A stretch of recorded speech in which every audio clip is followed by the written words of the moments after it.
चलिए भाई वीडियो देखो शुरू हो गई ना, दिख रहा है सब। हाँ भाई पहले बताओ कैसे हो आप लोग? एकदम स्वस्थ बढ़िया। बच्चे भी और आएंगे लग रहा है, धीरे धीरे आएगी जनसंख्या। इसमें गर्मी ज़्यादा हो गई। बच्चों को पेपर भी तो थे आज, कलर ने बताया था एग्जाम है, मुझके एग्जाम। चलो भाई कोई बात नहीं, तुम्हारा भी एग्जाम जाके आए हुए जाओ देना। चलो शुरू करते हैं, ठीक है। तो आज का टॉपिक उतना इंटरेस्टेड है, इससे संबंध में मैं आपको लेटेस्ट एक बहुत बढ़िया एनालिसिस दिखाता हूँ। आज का जो टॉपिक है ना बेटा, आ जाओ बेटा, आ जाओ आ जाओ आ जाओ दिव्या, वेलकम। आप देखिएगा, आप एसएससी के जब एग्ज़ाम देंगे तो अभी आप लोगों ने देखा होगा कि मई में 2023 में लास्ट ईयर इस तरीके एसएससी के क्वेश्चन लेके आया मैं डायरेक्टली। हाँ बेटा, एसएससी में जनगणना की भरमार है, प्रश्न आते ही हैं। ये मैं 10 साल पुराने प्रश्न की बात नहीं कर रहा। अब आपको पता है कि आफ्टरनून की शिफ्ट अलग होती है, इवनिंग की शिफ्ट अलग होती है, हाँ है ना। तो आज तुम्हें A to Z जनगणना सिखाऊंगा मैं अपने हिसाब से। ये देखिए सारे प्रश्न है जनगणना के, ठीक है। ये एसएससी के भूतपूर्व में आए हुए प्रश्न है। चलो भाई शुरू करते हैं।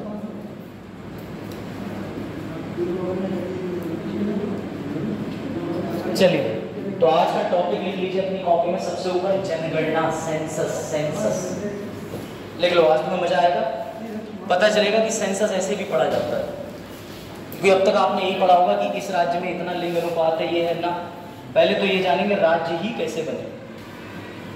कोई बता सकता है कि उत्तर प्रदेश जो है, हाँ उत्तर प्रदेश राज्य का दर्जा कब प्राप्त करता है? चलिए एक प्रश्न आपसे पूछता हूँ, भाषाई आधार पर बनने वाला सबसे पहला राज्य कौन सा है? बड़ा रटा हुआ क्वेश्चन।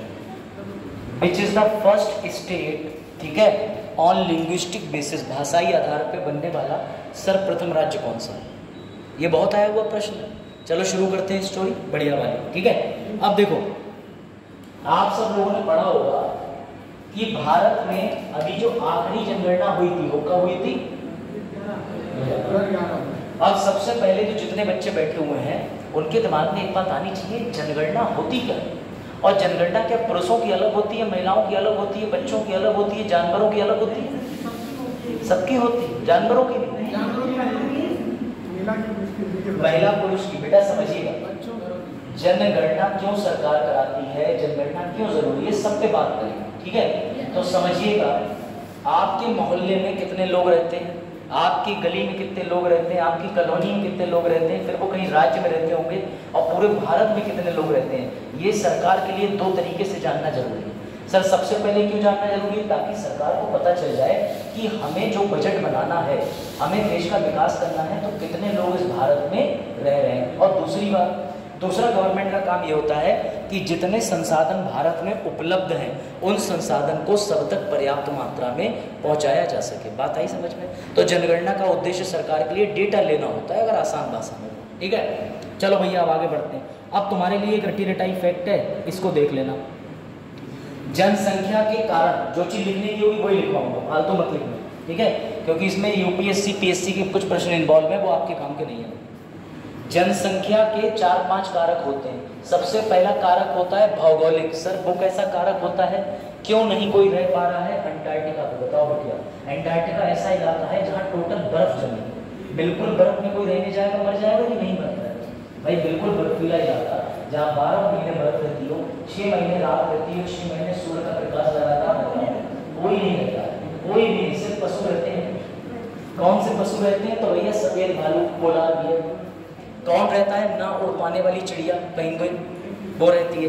यानी जो देखो, ऐसा नहीं है कि कोई भी नहीं रहता, कुछ जीव जंतु प्रकृति में विशेष गुण के साथ आते हैं, परंतु मानव कोई नहीं रहता। कोई मानव नहीं रहता कि मौसा से मिलने जा रहा है अंटार्कटिका वाले, तो भैया थोड़े दिन में डेड बॉडी ही मिलेगी, समझिए। तो इसके लिए क्या कारक जिम्मेदार है बेटा किसी जनसंख्या के लिए? सबसे पहले भौगोलिक कारण। भौगोलिक कारण मतलब क्या होता है? Physical factors, geographical factor. कैसे? जैसे कहीं पे पहाड़ है तो तुम्हें उत्तराखंड की जनसंख्या 2 से 3 करोड़ क्यों है, उत्तर प्रदेश की जनसंख्या 24 करोड़ क्यों है? क्योंकि कारण है सर, पहाड़ों पे रहना थोड़ा दुर्गम होता है। ब्रेड का पैकेट लेने के लिए भी 5 किलोमीटर एक पुलिया से दूसरी पुलिया जाना पड़ता है। यहाँ तो कुछ नहीं कर रहे, यहाँ लेटे लेटे आराम से गए, साइकिल चलाई और ले आए जाकर के 4 सेकंड होता है। तो बेटा समझिए बात, इसलिए पहाड़ी इलाकों में दुर्गम होता है।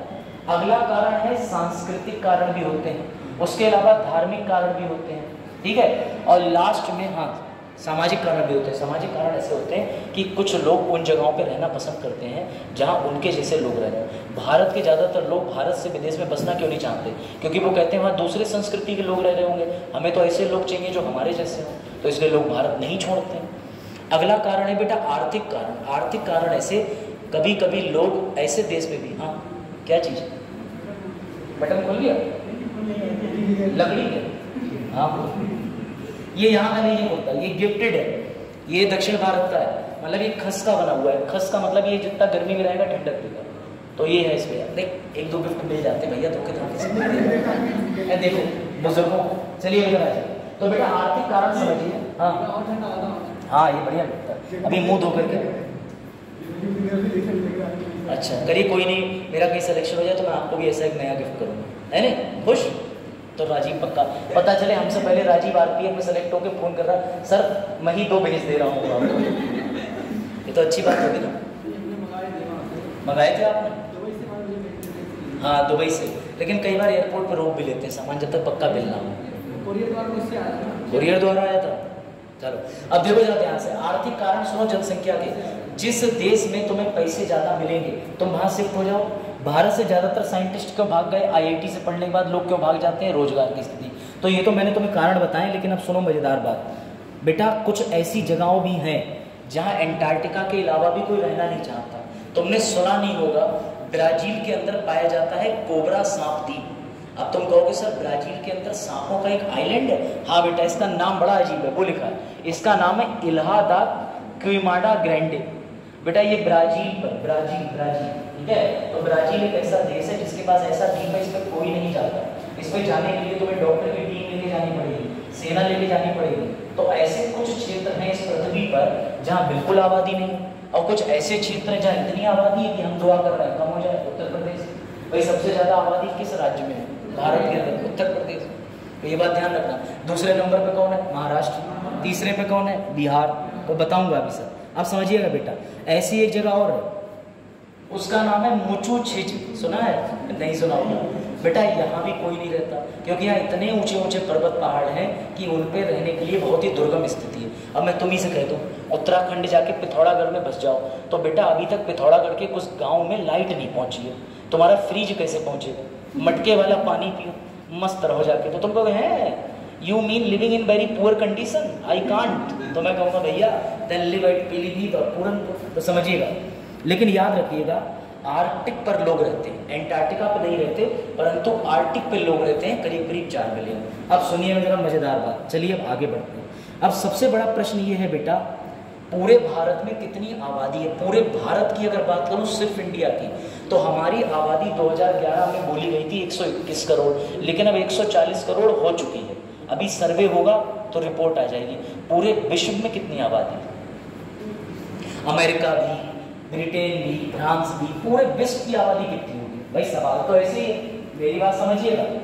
2011 के आंकड़े कहते हैं कि तुम्हारा प्यारा भारत जो है इसकी आबादी कितनी है? 121 करोड़, ठीक। और अब 2024 या जब भी कभी जनगणना होगी, आज बताया, जब भी कभी जनगणना होगी तो ये अंदाजा लगाया गया है कि आबादी कितनी हो चुकी है।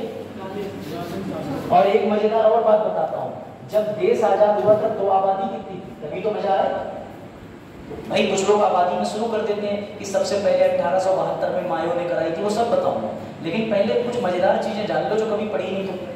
तो बेटा 1947 के समय में आबादी थी 36 करोड़। तो इसीलिए कुछ कभी जोक में कहते हैं कि 36 करोड़ से 121 हो गए, 121 से 140 हो गए।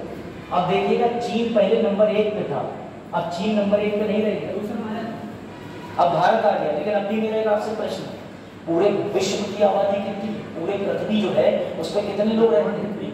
नहीं पता? मजेदार चीज लिखो बेटा, पूरी पृथ्वी की आबादी है 800 करोड़। समझे बात को? पूरी पृथ्वी पर कितने लोग रहते हैं?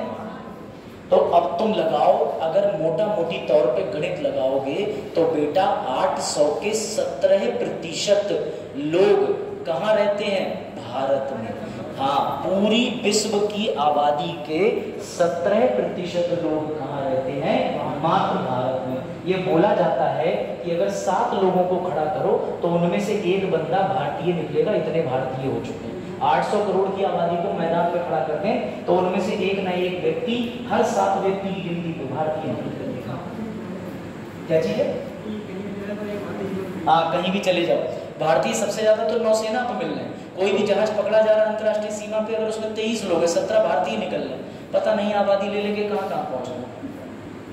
तो बेटा जब देश आजाद हुआ तो आबादी कितनी थी? 36 करोड़। जब 2011 की जनगणना हुई आबादी कितनी थी बेटा? 121। अब आबादी कितनी मानी जा रही है? 140। पूरे विश्व में आबादी कितनी है? 800 करोड़। सर, भारत की आबादी पूरी विश्व की आबादी का कितना प्रतिशत है? 17%। ये बात आई समझ में?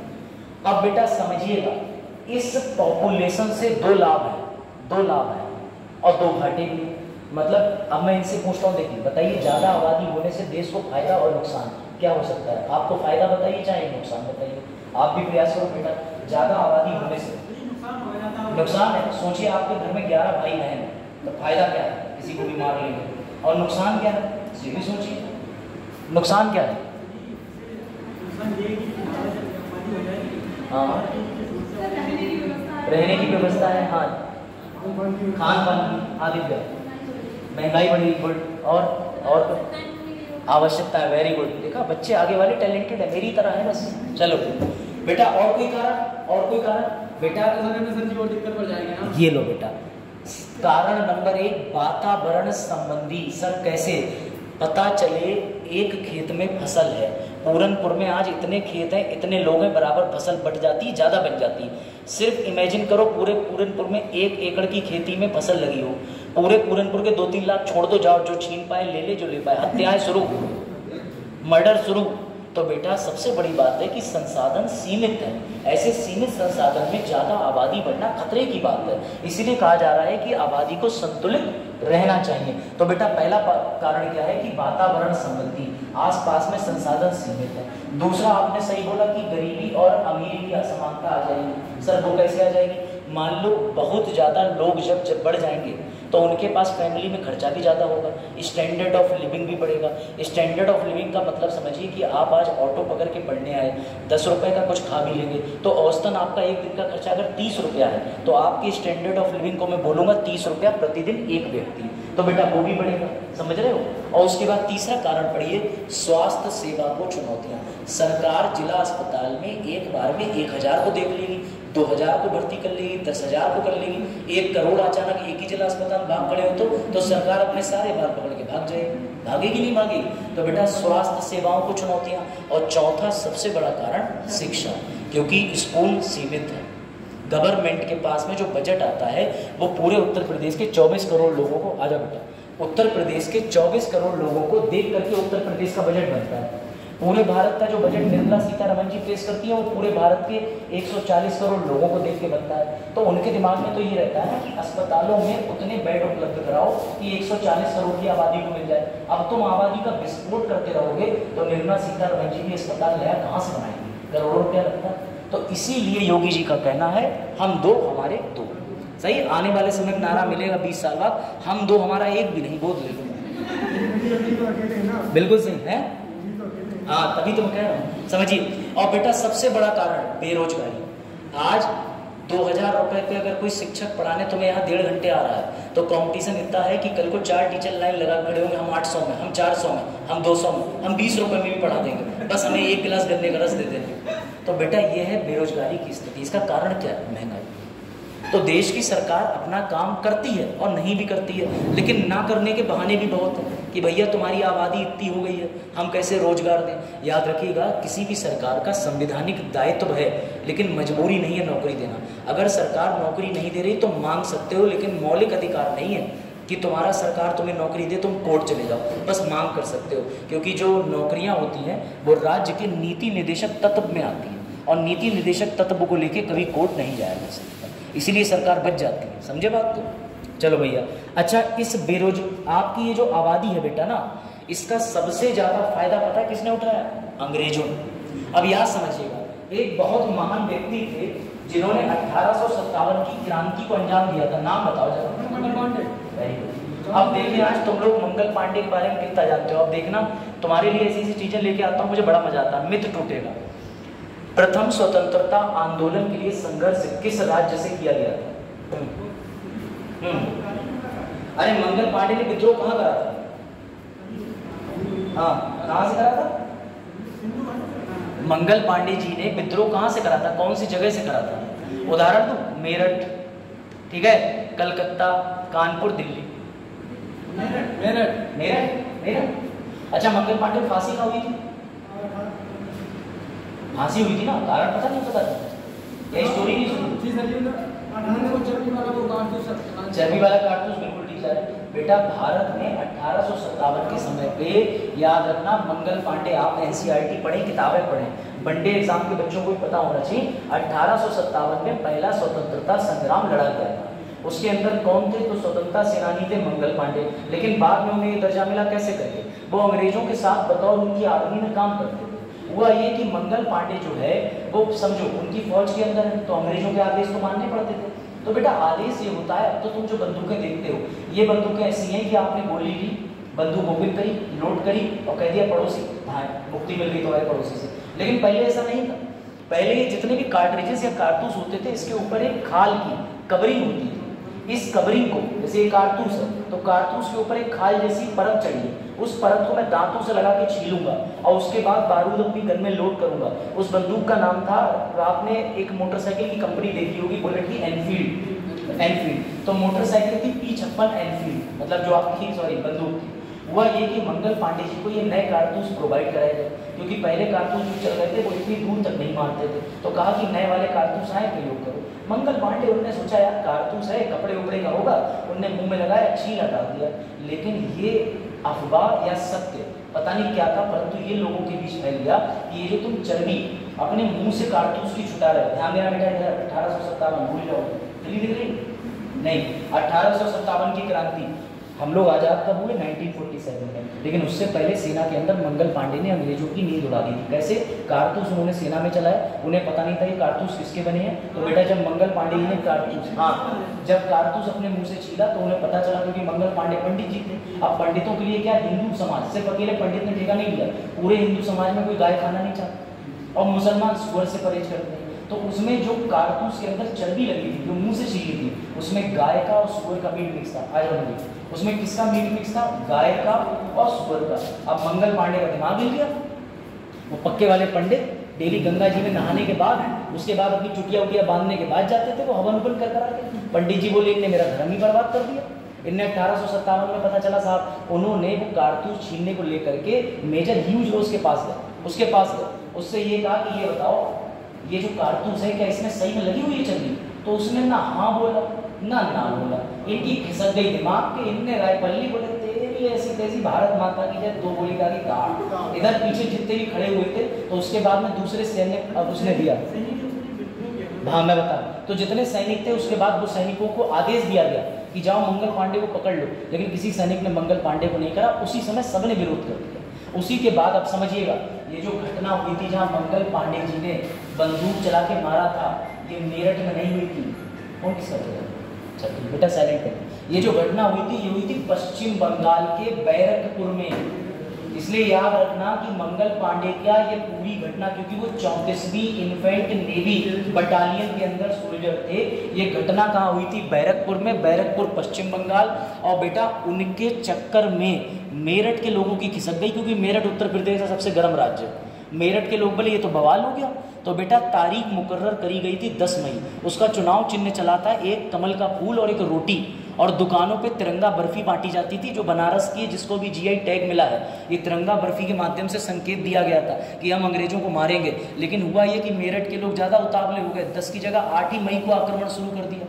तो इस चक्कर में मेरठ के अंदर जो जितने सैनिक थे, विरोध मेरठ से हुआ, परंतु जो हमारे आदरणीय मंगल पांडे शहीद थे, इनको फांसी कहाँ दी गई थी? वो बैरकपुर पश्चिम बंगाल। ये दोनों बातें याद रखना, बच्चे भूल जाते हैं। वो मंगल पांडे जी को मेरठ में फांसी दिलवा देते हैं और आर्मी का विद्रोह भी वहीं से करा देते हैं। मेरठ में कोई फांसी नहीं। फिर मेरठ से नजदीक है दिल्ली, तो जितनी सेना थी वो रातों रात कूच चढ़ाई करके पहुंच गई दिल्ली।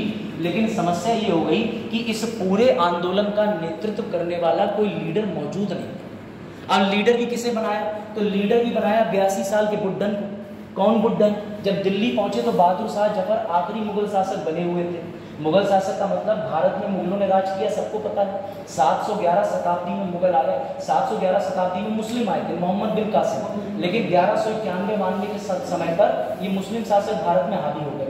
अब हुआ क्या कि 1857 के विद्रोह को रोकने के लिए अंग्रेज जोर लगा रहे थे, लेकिन भारतीय सैनिक बोले कि यार हमें आंदोलन ज्यादा बड़ा करना है, तो ये चले गए नई दिल्ली के लाल किले। जब लाल किले पे पहुंचे तो वहां मिले बुड्ढन बहादुर शाह जफर, उनसे तलवार भी नहीं हिली। बोले वो सब देखी जाएगी, मुगलिया खून हो, तुम तलवार उठाओ, आज से तुम हो गए हमारे राजा और आंदोलन की नींव को तेजी से ले चलो। अब जो बुजुर्ग आदमी है वो क्या खुर्र करेगा कि युद्ध लड़ेगा? तुम्हें खांसी भाई 82 साल का बुड्ढा कहाँ लड़ेगा? बहादुर शाह जफर ड्यूटी की बात मैं कर रहा हूँ।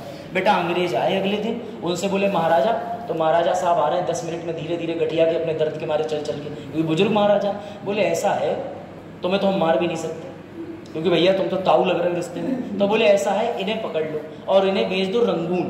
और रंगून में कहाँ भेज दो? तो बेटा रंगून एक ऐसी जगह है जिसे तुम सब जानते हो आज की डेट में। पता है तुम्हें रंगून कहाँ? बताओ। रंगून किसकी कैपिटल है? रंगून किसकी कैपिटल है? किसकी कैपिटल है? एक पिक्चर भी आई शायद कपूर की। भारत के पास एक ऐसा क्षेत्र जो भारत का हिस्सा था परंतु भारत से अलग हो गया। म्यांमार सुना? सुना म्यांमार? हाँ, अभी चलो मैं बताता हूँ तुम्हें और भयानक चीज है, अभी सुनिएगा, अभी मजा आएगा। उसके बाद ये हुआ कि इनको भेज दिया रंगून। रंगून में जेल में बंद हो गए बहादुर शाह जफर, वहीं इनकी भैया आत्मा निकल गई, यानी इनके प्राण इन्होंने वहीं त्याग दिए। और 1857 का विद्रोह काफी पहले टूट गया था। 1857 का विद्रोह 2 साल के आसपास चला। अंतिम तात्या टोपे जी को फांसी दे करके इस आंदोलन पे पूर्ण विराम लगा दिया गया। तो फिर सर आपने ये कहानी क्यों बताई? क्योंकि बेटा अंग्रेजों ने 1857 की घटना 1857 की घटना दोबारा ना हो पाए, इसके लिए अंग्रेजों ने सैनिक गिनना शुरू कर दिए। क्या करना शुरू करे? उन्होंने कहा अब हम भारत के अंदर जातीय जनगणना भी कराएंगे, ये भी पता करेंगे कितने हिंदू हैं, कितने मुस्लिम, कितने अमीर हैं, कितने गरीब हैं, ताकि 1857 की क्रांति दोबारा ना हो पाए। अंग्रेजों में इतना डर बैठ गया था कि अंग्रेजों ने 1872 के अंदर मायो के काल में भारत की पहली जनगणना कराई, जो कि अनियमित थी क्योंकि ये सिर्फ बंगाल प्रांत में। अब आई बात समझ? तो लिखो 1872 में पहली जनगणना हुई थी लॉर्ड मायो के द्वारा।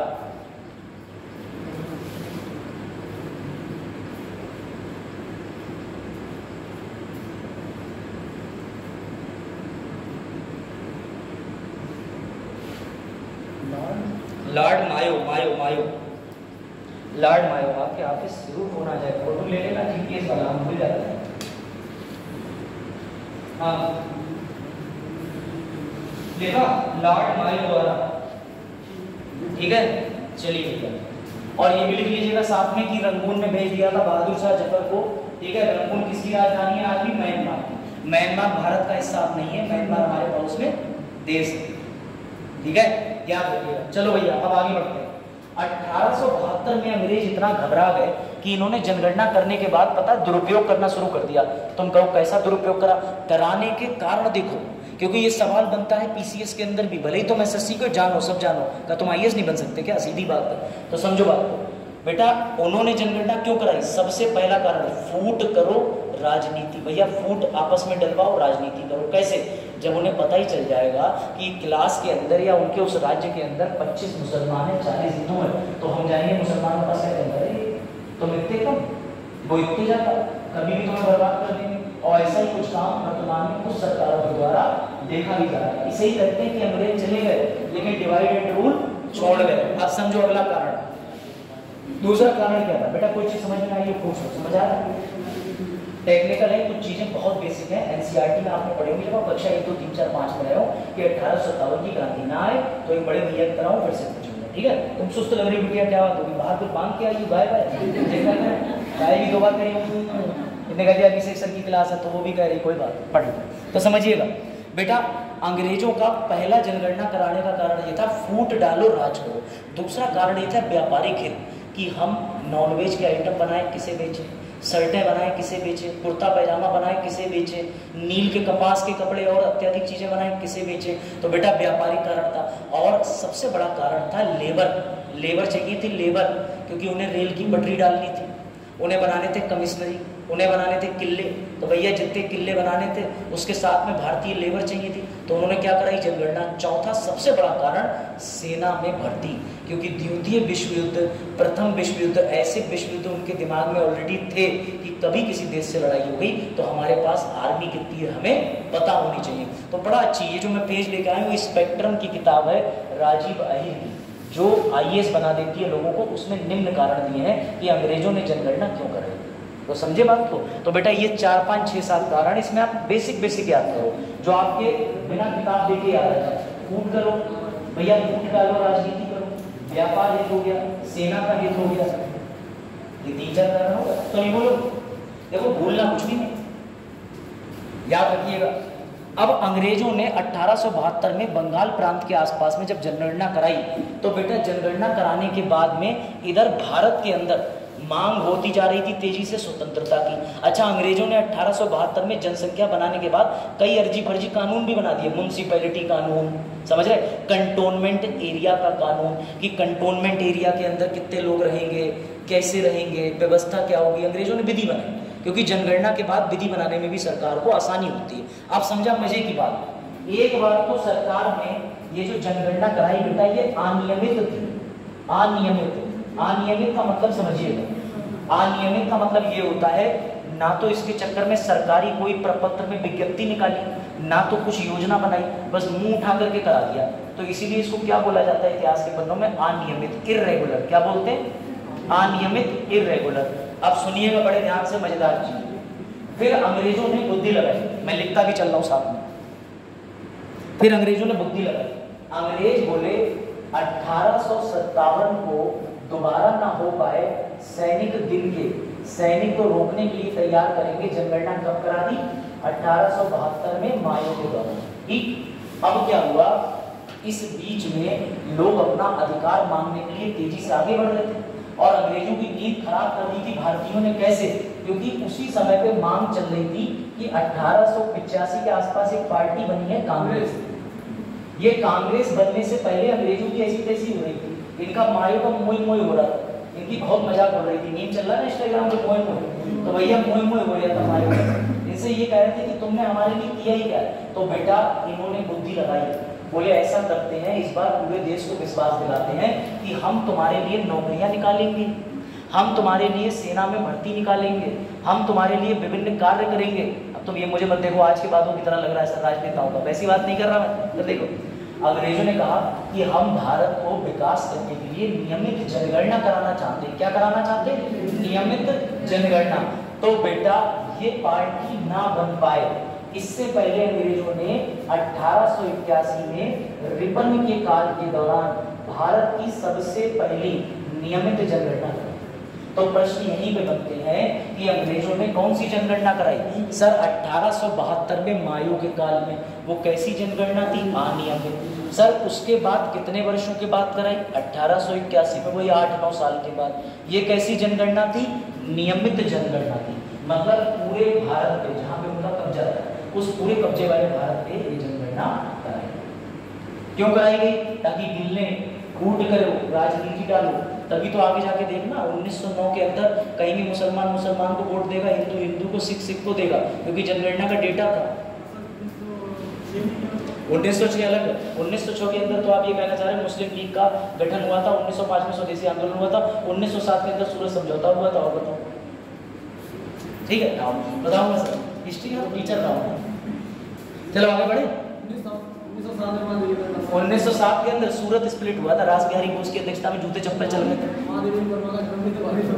महादेवी वर्मा के अगर आप जन्म के साथ जाओगे तो आपको एक चीज और पता होनी चाहिए कि 1907 में जापान की एक जीत का, रशिया को हराने के बाद जीत का जश्न मना रहा था। और चलो आगे बढ़े, आ जाओ भैया, अब लिखते चलना जो जो चीजें बताता चलना। 1872 वाली जनगणना समझ गए, 1881 जनगणना समझ गए। अब सुनो अब अंग्रेजों ने एक ट्रेंड ही बना लिया, समझ लेना। अंग्रेजों ने उसके बाद लगातार जनगणना शुरू कर दी। तो सर अंग्रेजों ने जो जनगणना शुरू करी फिर वो कितनी बार हुई, तो भैया ये डेटा जरा एक बार देख लो, ठीक है। ये देखो बेटा, अंग्रेजों ने, ध्यान से समझिएगा, इसको गिनिएगा, 1 2 3 4 5 5 दूनी 10 15। तो बेटा सवाल तुम्हारे एसएससी को ना तथ्य पूछने का बड़ा शौक है।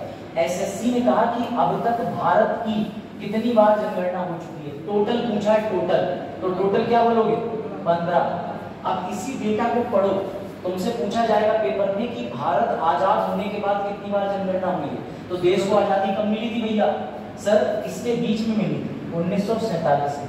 तो यहाँ से गिनो जरा, 1 2 3 4 5 6 7।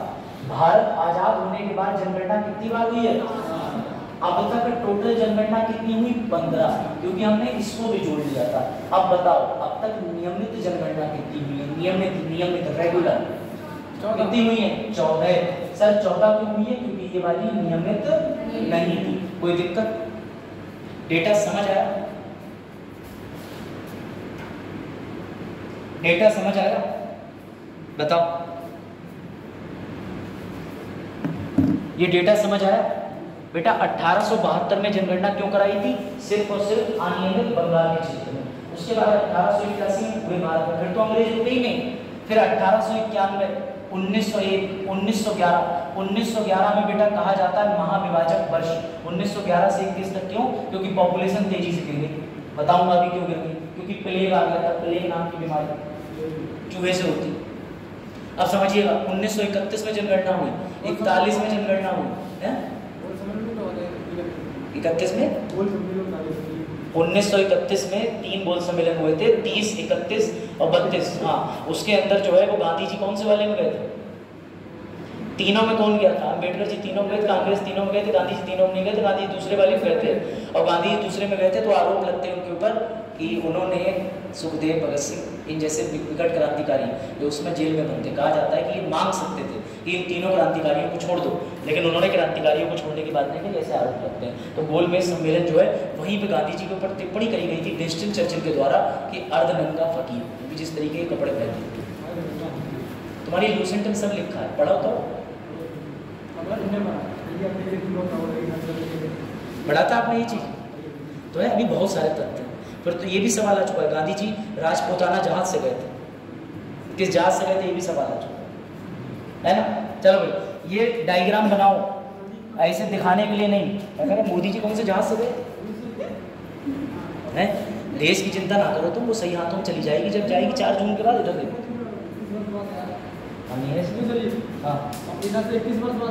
हाँ, गांधी जी लौटे थे। गांधी जी जब लौटे थे 1915 में, तो बेटा उसी दिन को बनाया जाता है भारत में अंतर्राष्ट्रीय प्रवासी दिवस। गांधी जी के राजनीतिक गुरु थे, उनका नाम था श्री गोपाल कृष्ण गोखले।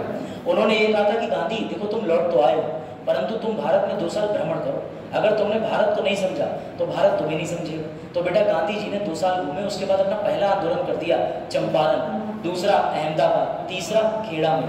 चंपारण के अंदर 3 कटिया आंदोलन, अहमदाबाद में मजदूर स्ट्राइक, खेड़ा के अंदर भी किसानों के जितनी भी अंग्रेजों की नीति थी उनके भूमि को हड़पने की, उसका विरोध करा। इसी बीच में उन्होंने दक्षिण के अंदर बहुत ज़्यादा लोगों के बीच में मतलब एक अपनी एक अलग ही इमेज बना दी थी। फिर इसके बाद तो आंदोलन की लड़ी लग गई। 1920, 1930-31 सिविल डिसोबीडियंस, 1942 में आखिरी नॉन कॉपरेशन मूवमेंट। लेकिन 1945 में गांधी जी के ऊपर एक आरोप लग रहे थे 42-45 के बीच में कि गांधी जी से कहा गया कि इनको ये श्रेणी, ये सार्जेंट, क्योंकि कहा गया कि द्वितीय विश्व युद्ध में फौजियों को भरने का काम है ना। और गांधी जी ने भी टिप्पणी करी थी, जो अगस्त प्रस्ताव था कि पोस्ट डेटेड चेक मुझे मत दो। अब अंग्रेज कह रहे थे तुमको आज़ाद कर देंगे, गांधी जी बोले क्या बात कर रहे हो, तुम तो खुद ही भाग रहे हो यहाँ से, और तुम गारंटी ले रहे हो हमें आज़ाद कर दोगे, तो इसीलिए कहा जाता है। बाद में उन्होंने घोषणा जो करी थी उसके तहत आया था साइमन कमीशन, क्रिप्स मिशन भी आया था। अरे मुझसे मत कहो, तुम पॉलिटी हिस्ट्री का संगम मत सुनो, उधर देखो, इधर करंट पढ़ने आया, करंट पढ़ो, हियरिंग हिस्ट्री पढ़ लें।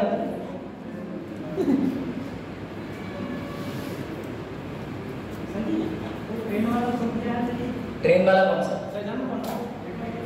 किसको ऐसा था, गांधी जी को फेंका नहीं गया था।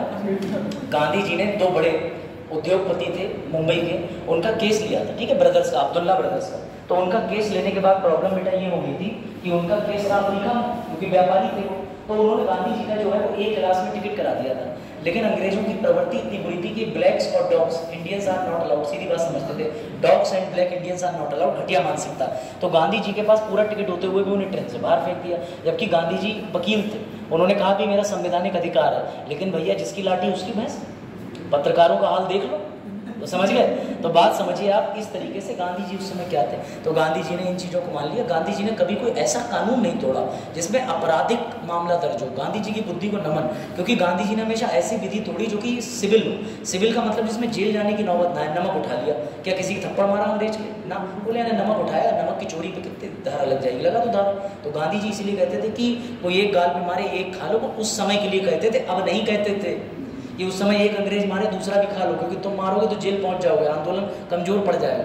लेकिन भारतीय लोग क्या कहते हैं, गांधी जी की नीति थी, गांधी जी भी चले गए, नीति चली गई। और अब तुम इतने सीधे हो कि एक मारे, तुम कहोगे तेरी नहीं तो चार और मार दो, चाहे भले ही बाद में जो है टेढ़े पड़ जाओ, फ्रैक्चर हर जगह हो जाए। तो बेटा ये समझिएगा, जनगणना का मजा यही है। अब तक जनगणना, अब सुनो, जनगणना 2011 में आखिरी बार हुई थी।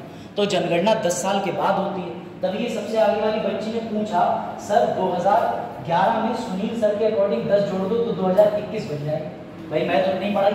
तो फिर राजीव बोले, सर जी बिल्कुल सही बात है, 10 जोड़ोगे 21 बन जाएगा। तो मेरा सवाल तुम मासूम बच्चों से ये है कि 2021 तो निकल गई, तुम तो 24 में बैठे हो, जनगणना क्यों नहीं कराई गई? क्यों नहीं होगी? क्यों नहीं हो सकती? कारण भी तो बताइए। ये तो आपने आंसर दे दिया, पहले इनकी बुद्धि तो चेक कर लें। आंसर इन्होंने बिल्कुल ठीक दिया, होगी 2021 में थी, लेकिन 2021 के अंदर जनगणना इसलिए नहीं हुई क्योंकि कोविड-19 के कारण जनगणना करना बहुत मुश्किल था। तुम सुनो मजे की बात, 2011 की जो जनगणना थी, तुम्हें क्या लग रहा है 121 करोड़ लोगों को गिनना आसान है? पता कितने लोगों की ड्यूटी लगाई गई थी? 30 लाख पर्यवेक्षक, 30 लाख, जिसमें लेखपाल बाबूजी, जिसमें शिक्षक बाबूजी।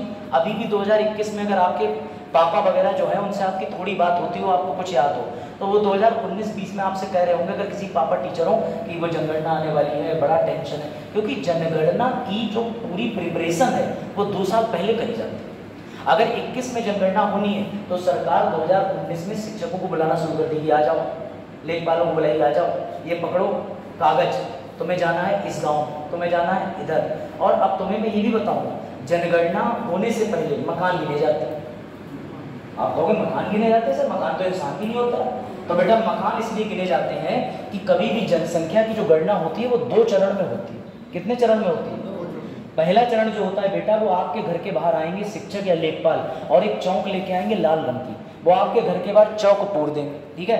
अब यहाँ पर लिख देंगे आपके मकान पे कि वार्ड नंबर 8 या 14 या 4, नंबर डाल देते हैं। वेरी गुड, ये लोग हैं मेरी उम्र के ही हैं, झूठ बोलते हैं। 2011 में मदद कर रहे थे उसकी, लिखो कहाँ छोड़ दे रहे हो, तो समझिएगा। हाँ बिल्कुल सही सुना है, जोक को जोक की तरह एंजॉय करो, मजा नहीं आएगा। तो बेटा मकान जो है उस पर नंबर डाल देते हैं। अब इनके पास 2 डेटा आ जाते हैं, कितने लोग झोपड़पट्टी में रहते हैं, कितने लोगों के पास पक्का मकान है, कितने लोगों का मकान कमर्शियल दुकान के साथ है, कितने लोग मकान को तबेला बनाए पड़े, कितने लोग मकान को डेयरी फार्मिंग बनाए पड़े, कितने मकान में लोग किराए पे भर रखे हैं, ये डेटा आ गया।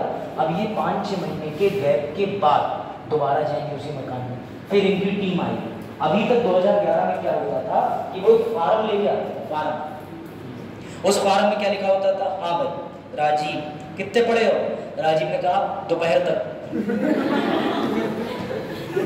बोले 2 बजे बंद हो जाता था ना स्कूल। फिर राजीव की उनसे पूछा, मिसेस राजीव से, हाँ भाई बालक कितने हैं? बोली 2। बोले अच्छा, और कोई? तो बोले बता दिया। महिला से पूछ लिया कि तुम कुछ और काम तो नहीं करती हो? ग्रेजुएशन इनकी योग्यता पूछ ली कि दोपहर तक भी कितना पढ़ पाए, तो बोले हम MA BA कर गए। तो इस तरीके के सवाल, 10 तरीके के सवाल पूछे जाते हैं। मैं लिख के लाया हूँ, सब लिखवाऊंगा। तो 10 तरीके के सवाल पूछे जाते थे, परंतु बेटा इस बार क्रांति आ गई। अब जो जनगणना होगी 2021 में होनी थी वैसे तो, पर कोविड के कारण जनसंख्या को आगे ले गए हैं। अब जनसंख्या 25-26 या ये चुनाव के बाद भी देखने को मिल सकती है। सरकार करा सकती है किसी भी टाइम, रोक नहीं है, क्योंकि 21 में तो महामारी आ गई, एक दूसरे से दूरी बनानी थी। अब ऐसे में घर ही पे भेज देते कोविड के अड्डे में, 3-4 लोग पहुंच जाते वही कोविड लेके, तो फायदा क्या होता है। तो बेटा इस बार जो जनगणना होगी 2011 भारत की अंतिम जनगणना थी जो कागज पे हुई थी, अब होगी डिजिटल पैड। किस पे होगी? डिजिटल टैबलेट पे। आप जब ट्रेन में गए होंगे पेट का पेपर देने, तो टीटी आता था टैबलेट लेके इतना बड़ा, फिर टीटी उसमें टिक कर देता है, टीटी पूछता है टिकट दिखाओ, उसके पास एक टैबलेट रहता है।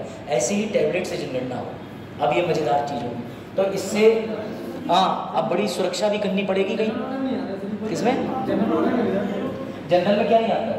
जनरल में ऐसे आते ही नहीं होंगे भाई रिजर्वेशन में या ले टिकट ही नहीं चेक करने आता। जिस दिन आ गया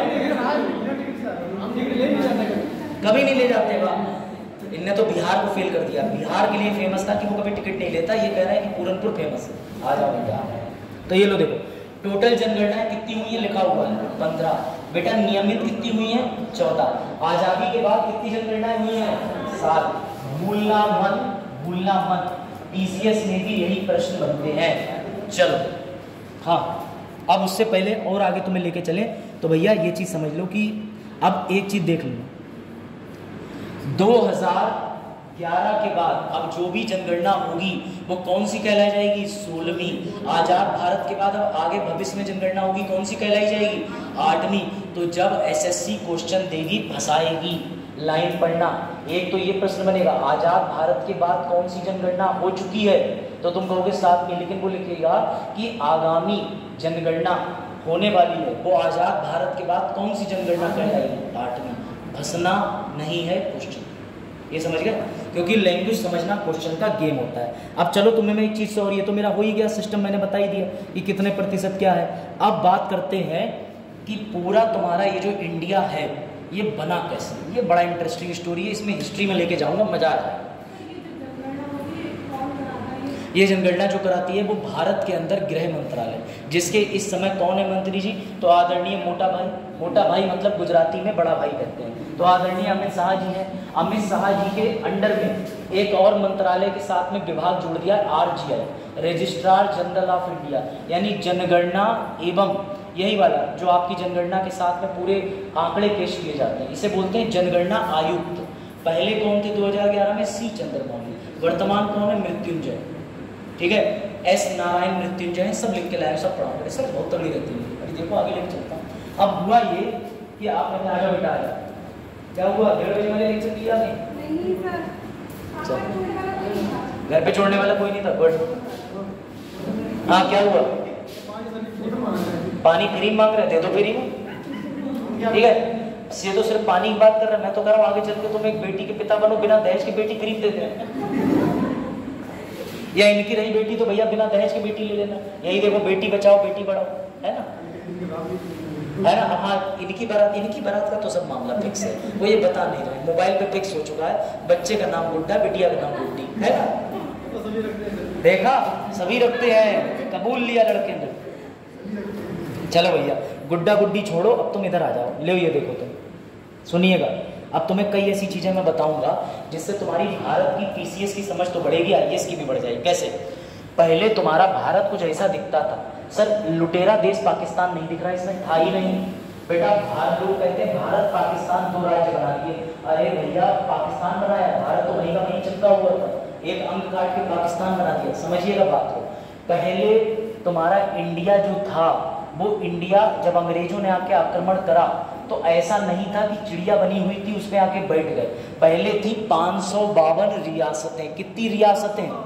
पहले छोटी छोटी दूरी पर रियासत थी। मतलब मान के चलो आज ये बिटिया अपने घर से आई हैं, तो अगर पहले के जैसा हाल होता तो हम कहते महारानी अम्बा अपनी जो है रथ पे बैठ के, ठीक है, राजघराने पूरनपुर के इस ब्लॉक मोहल्ले से दूसरे राजघराने में प्रस्तुत हुई हैं, जिसका टैक्स देना पड़ेगा। भाई पहले रियासत ऐसी होती थी छोटी छोटी। मान के चलो पीलीभीत एक रियासत होती तो तुम कहते राजा, वो उनमें कौन सा चलता है, मतलब क्या कहते हैं, ठाकुरों में पूरा नाम चलता है। राजा अभिषेक राठौर चित्तौड़ के आए हैं पढ़ाने पूरनपुर राज्य में, आपके पता चला प्राचार्य साहब माला पहना के उद्घाटन कर रहे हैं, आइए राजा साहब रियासत के आए हैं।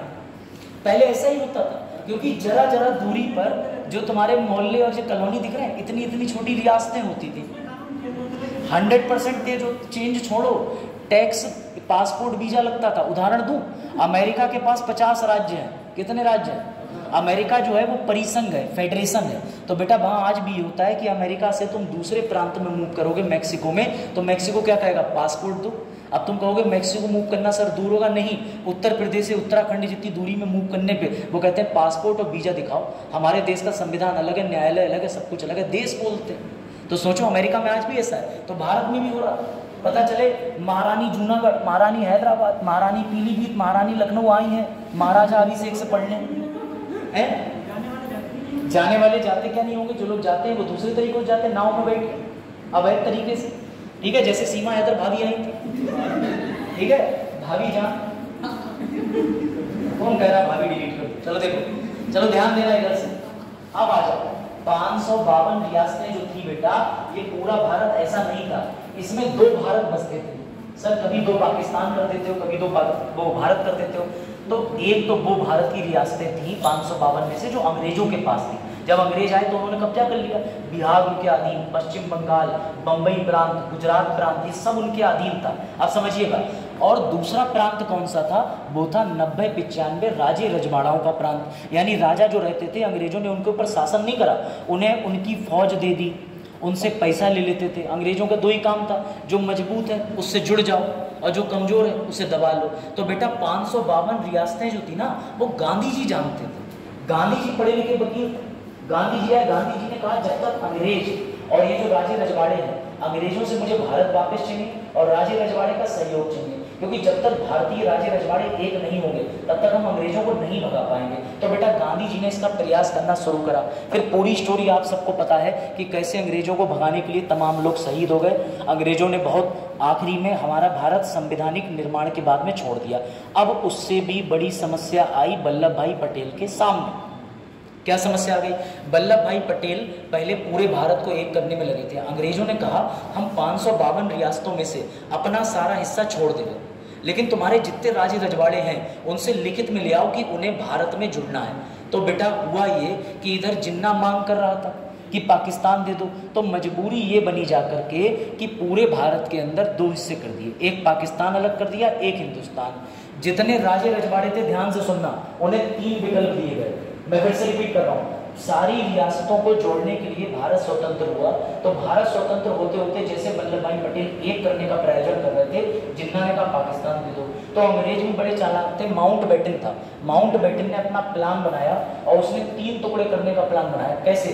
बोले राजों के पास 2 ऑप्शन है, या तो राजा पाकिस्तान चला जाए, या राजा इंडिया में रुक जाए, या स्वतंत्र रहे। तो बेटा जितने भी राजा थे वो सबके सब इंडिया की तरफ आ गए। पाकिस्तान जिन लोगों को जाना था वो पाकिस्तान चले गए। लेकिन एक गलती हो गई, 3 ऐसे नालायक लोग थे जो भारत का हिस्सा बनने से मना कर रहे थे। सर कौन कौन थे? तो बेटा ये थे, इसमें से हैदराबाद का नवाब, जूनागढ़ का नवाब और जम्मू कश्मीर के राजा हरि सिंह, ये भारत में जुड़ना नहीं चाह रहे थे। तो जब जुड़ना नहीं चाह रहे थे, नक्शे पे देख लो बेटा एक बार ध्यान से, तो हैदराबाद ये रहा, गुजरात के पास जूनागढ़, और ये रहा आपका सबको पता है जम्मू एंड कश्मीर। तो बेटा जब वल्लभ भाई पटेल जाते थे तो ये कहानी आपने सुनी होगी, डंडा और गाजर रख देते थे, बोले मित्रता करनी है, गाजर खा लो वरना चलो रूम में, चलो डंडा डंडा दनादन। तो ऐसे मार कुटाई से उन्होंने सारे राज्य स्थापित करे। अब सुनो ट्विस्ट आ रहा है बड़ा मजेदार।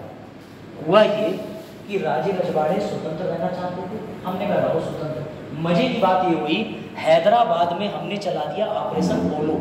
हमने पुलिस को, आर्मी जो थी उसके लिए मना कर रखा था कि आर्मी अटैक नहीं करेगी, आर्मी से हम नहीं मार सकते थे, नियम होता है। तो हमने वहाँ की पुलिस को ऑर्डर दिए, पुलिस ने जो डंडे चलाए हैदराबाद में, सबके सब इंडिया में ज्वाइन होने को तैयार। जूनागढ़ में लोग कह रहे थे हम इंडिया के साथ रहेंगे, पाकिस्तान नहीं जाएंगे, वहाँ वोटिंग करा ली, वोट इंडिया के फेवर में, जूनागढ़ जुड़ गया इंडिया के अंदर। बचा जम्मू एंड कश्मीर, पाकिस्तान ने हमारा काम आसान कर दिया। सर कैसे?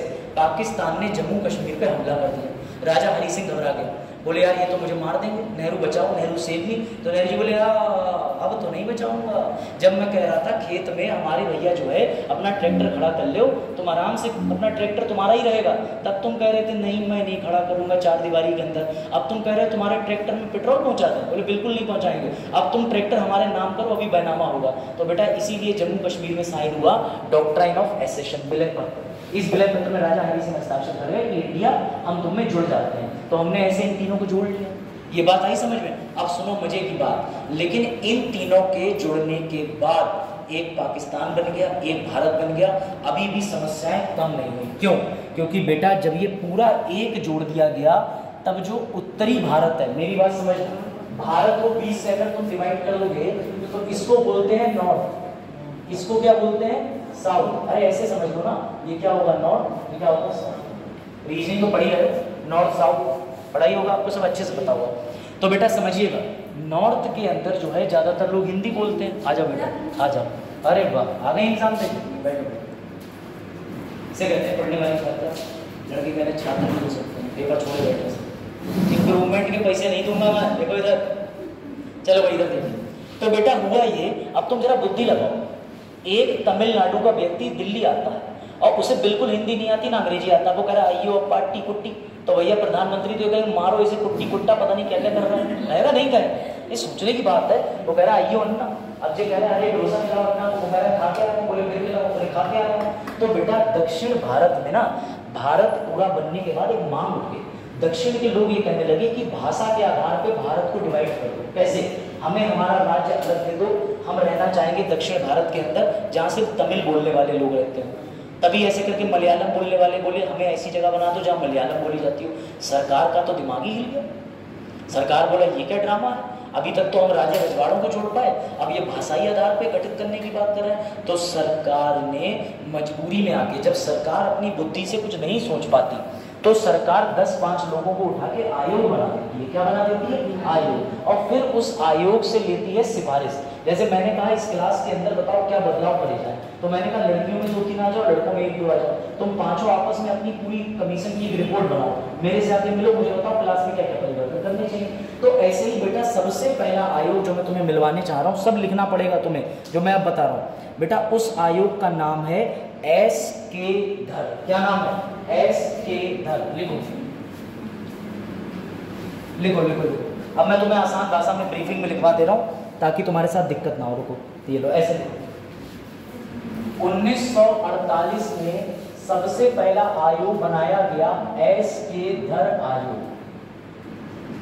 इस आयोग से पूछा गया बेटा, इस आयोग से पूछा गया कि बताओ भैया, जो लोग भाषा के आधार पर मांग रहे हैं कि हमारे राज्य को भाषा के हिसाब से बना दो, क्या वो सही होगा? तो बेटा एस.के. धर आयोग की रिपोर्ट जबरदस्त थी। उसने कहा कि भारत को भाषा के आधार पर मत बनाओ, प्रशासनिक आधार पर बनाओ। किस आधार पर बनाओ? प्रशासनिक। अब जैसे ही बेटा ये प्रशासनिक आधार वाली बात चली, इस बात को चलने के बाद दक्षिण भारत के अंदर विरोध और तेज हो गया। तुम मुझसे पता चले कहते हो सर हमारा यूपीएससी का मन है, हमारे यूपीएससी वाले बच्चे कहें सर हमें यूपीएससी में बैठा लो, मैं जबरदस्ती एसएससी में बैठा ले पढ़ाऊँ, तुम्हें तो बुरा तो लगेगा, तो तुम आंदोलन करोगे। तो ऐसे ही जब दक्षिण भारत के लोग कह रहे थे कि भाषा के हिसाब से हमें राज्य बनाओ, लेकिन यहाँ क्या चक्कर चल रहा था, यहाँ ये कह रहे थे नहीं देंगे नहीं देंगे, तो बेटा दक्षिण भारत का आंदोलन और तेज हो गया। अब तो हवा खराब हो गई नेहरू जी की। नेहरू जी बोले यार एक आयोग कह रहा है भाषा के अकॉर्डिंग बनेगा नहीं, और यहाँ तो पूरा का पूरा मामला है। तो बेटा मजबूरी में समझिएगा, इसके अलावा एक और आयोग बनता है, दूसरा आयोग, उसका नाम होता है JBP। लिखो, ये कब बनता है? ये भी 48 में बनता है। जैसे हो गए जवाहरलाल नेहरू, बी से सरदार वल्लभ भाई पटेल, वेरी गुड, और पी से ठीक है पट्टा भाई सीतारमण।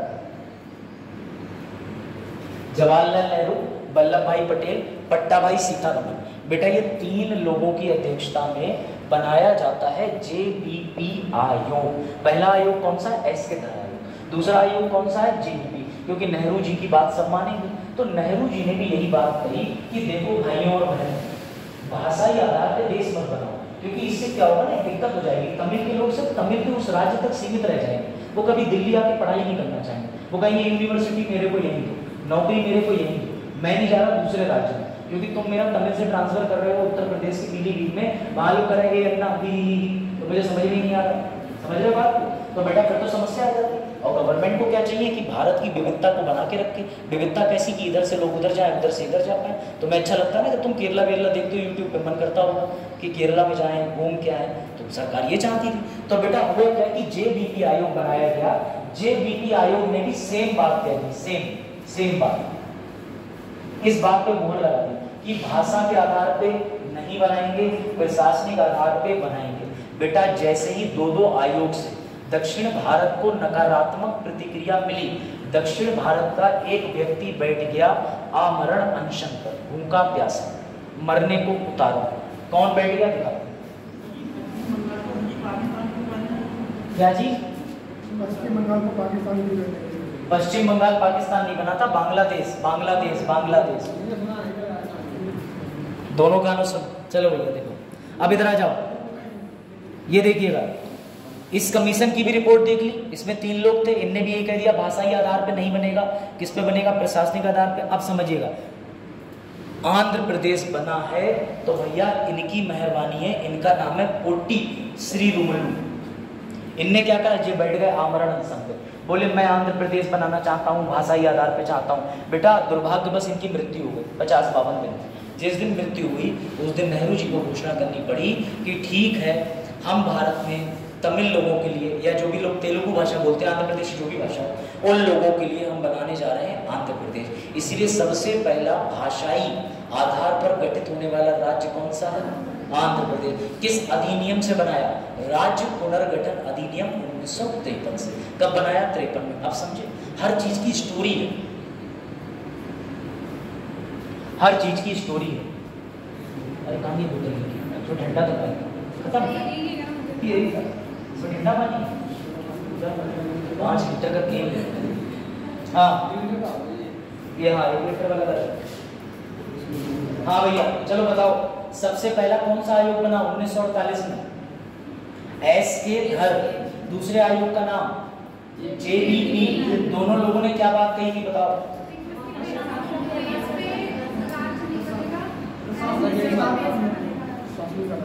भाषाई आधार पर राज्य बनाने को बोला था क्या दोनों ने? किस आधार पे बोला था? प्रशासनिक आधार पे बोला था ना। अब सुनो मजे की बात, नेहरू जी ने तो आंध्र प्रदेश बना दिया, लेकिन नेहरू जी ने आंध्र प्रदेश बनाने के बाद में बेटा क्या करा? मजबूरी में आकर के उन्हें एक आयोग और बनाना पड़ा। बेटा ये अंतिम आयोग है, इसका नाम लिख लो फजल अली आयोग। लिखो, तीसरा आयोग और अंतिम आयोग। 1 लाइनर एसएससी में क्वेश्चन बनते हैं कि राज्यों के पुनर्गठन के लिए बताओ इन 3 राज्यों में से कौन सा राज्य नहीं था। तो तुम्हें तीनों पता होंगे, तभी तो चौथे वाले गोले पे टिक करोगे कि ये नहीं था। तो नाम याद रखो, धरो, जेबीपी, फजल। तो भैया फजल अली में याद रखना FAZL 4 अक्षर होते हैं फजल में। तो फजल ने कितनी सिफारिशें दी? 4। बाकी सब कितनी सिफारिश दे रहे थे? 1-1। इनने क्या सिफारिश दी? 4। इनने का बिल्कुल बनाओ भाषा के आधार पर, बिल्कुल बनाओ, लेकिन सिर्फ भाषा क्यों? आर्थिक आधार पर, प्रशासनिक आधार पर, जातिगत आधार पर, हर तरीके से बनाओ। तो फजल अली आयोग की सिफारिशें मान ली गई। और मुबारक हो, तुम ये जो बम्बई देख रहे हो, पंजाब देख रहे हो, हरियाणा देख रहे हो, ये इनने ही बनवाया। अभी बता रहा हूँ कौन सा कैसे बना, मजा आएगा। थोड़ा सा कंसेप्ट है, मैं बता रहा हूँ। आप लोगों ने चीजें एक ही दम आपके सर पे आ जाती है ना, तो आप थोड़ा सा बोर होते होगे, लेकिन मजबूरी यही है कि मेरी भी लिमिटेशन है कि मैं एक लेक्चर में ज़्यादा से ज़्यादा कंटेंट देना, क्योंकि इसके बाद क्लासें बहुत सीमित है। यही मुझे 6 महीने मिल जाए, फिर आप देखो एंजॉयमेंट। पहले NCERT का चैप्टर पढ़ाऊंगा कि राज्य क्या होता है, फिर राज्य के अंदर आयोग कब बनता है, तब लेके चलूँगा। टीचर की लिमिटेशन। और फिर वैसे भी मेरे समझ नहीं आता ये लोग उपांग से ऊपर क्या डिज़ाइन करते हैं। बच्चों की पहले काउंसलिंग करनी चाहिए, विषय के अनुसार बच्चे को गाइडेंस देना चाहिए। अगर कोई टीचर गाइडेंस लेता है तो ईगो पे ले जाते हैं, कर छोड़ो, अपना क्या लेते। आज यहाँ नहीं तो कल और से कौन से परमानेंट होगा और बन जाएंगे जीवन में। अरे कहते तो हर कभी बिगड़ती सर फूल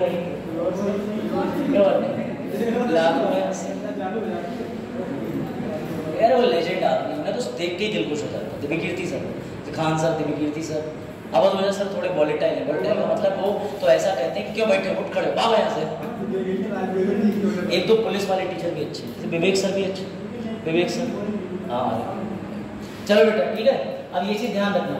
तो आखिरी अंतिम आयोग का नाम क्या है? फजल अली आयोग। इसने कहा भाषाई आधार पे बना दो, कोई टेंशन नहीं, क्योंकि बनाना मजबूरी में पड़ गई थी। एक व्यक्ति की मृत्यु हो गई तो सरकार डर गई। सरकार ने कहा अब भी मना करेंगे तीसरी बार तो पता नहीं कितने लोग सुसाइड पर बैठ जाएंगे। तो बेटा इस वजह से सरकार ने 4 आधार रखे। अब समझिएगा मजे की बात। तो सर फिर कोई सा तो राज्य बना होगा। बेटा उस समय बन गए थे 14 राज्य, 6 केंद्र शासित प्रदेश। कितने बने थे? आजाद भारत में 3 आयोग के द्वारा अंतिम आयोग की रिपोर्ट के अनुसार कितने राज्य बने? 14। कितने केंद्र शासित प्रदेश बने? 6। देखो सवाल SSC का सुन लो, आया हुआ स्टेट रीऑर्गेनाइजेशन एक्ट, राज्य पुनर्गठन अधिनियम 1953 के अनुसार कितने राज्य कितने केंद्र शासित प्रदेश बने? एसएससी का प्रश्न। 14, 6, टोटल 20। 14, 6, टोटल 20।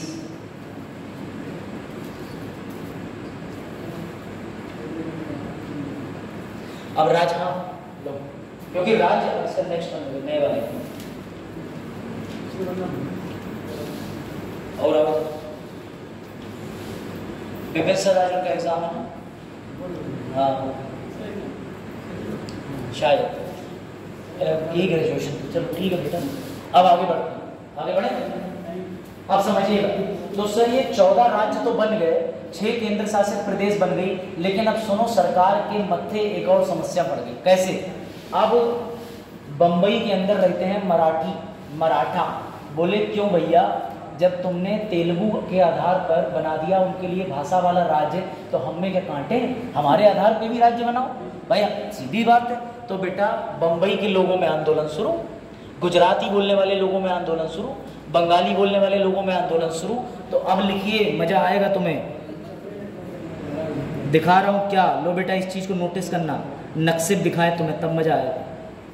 ये लिखिए, 1 मई 1960 को बंबई को काट के 2 राज्य बनाए गए। 1 मई 1960 को काट कर बंबई को 2 राज्य बनाए गए। ऊपर वाला हिस्सा बना, लिखा है 1 मई 1960, ऊपर वाला हिस्सा मराठी क्षेत्र के लिए बना। बेटा उसको बोला जाता है, क्या बोला जाता है बताओ भैया? 2 बनते हैं, जिसे तुम आज भी बोलते हो महाराष्ट्र, और गुजराती बोलने वालों के लिए क्या बना? गुजरात। किसको काट करके बनाया गया? बंबई। कब बनाया गया? 1 मई 1960।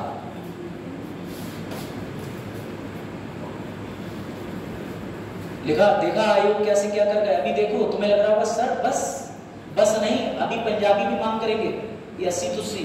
हाँ देखो, और पंजाब के अंदर क्या हिंदी बोलने वाले लोग नहीं होते? भी होते। ये लिखा, बंबई को काट के कौन से 2 राज्य बना दिए गए?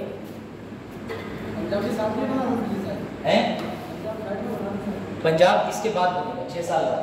ये कब बना? 1960, 66। क्या चीज? नहीं 66। आपने 4 साल बाद बताया? नहीं वो तो 56 के 4 साल बाद आंध्र प्रदेश।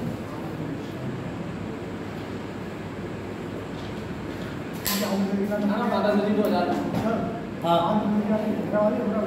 आंध्र प्रदेश की दोनों 3 बन चुके हैं। तीसरी जुडिशरी कैपिटल भी बन गई अभी हाल ही में तो बनी है। तीसरी आप बताइए कौन सी हो सकती है? कुरनूल पड़ा? कुरनूल भी, कुरनूल।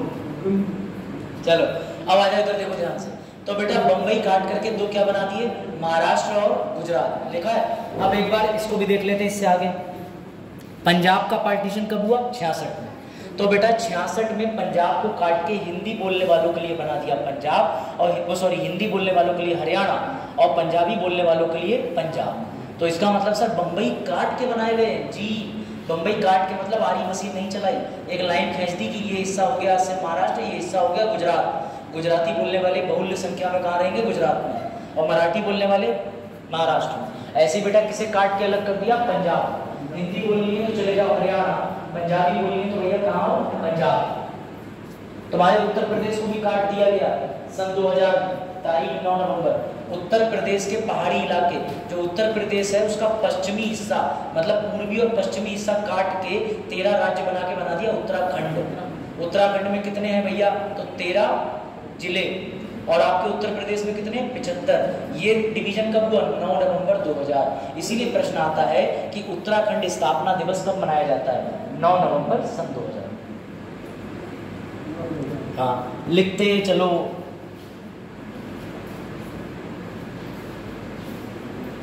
तब तक इनका फोटो ले ले भैया। अटेंडेंस आप अपनी लगाई दीजिए। किच बोल रहा है। हाँ आवाज आ जी गई, याददाश्त वापस आ गई। तो बेटा 1 मई 1960 को क्या बना? सर जन्म हुआ 2 भाइयों का, एक का नाम महाराष्ट्र, एक का नाम गुजरात। किसे काट के? तो सर बंबई की हत्या, बॉम्बे काट दिया। महाराष्ट्र की राजधानी बताओ?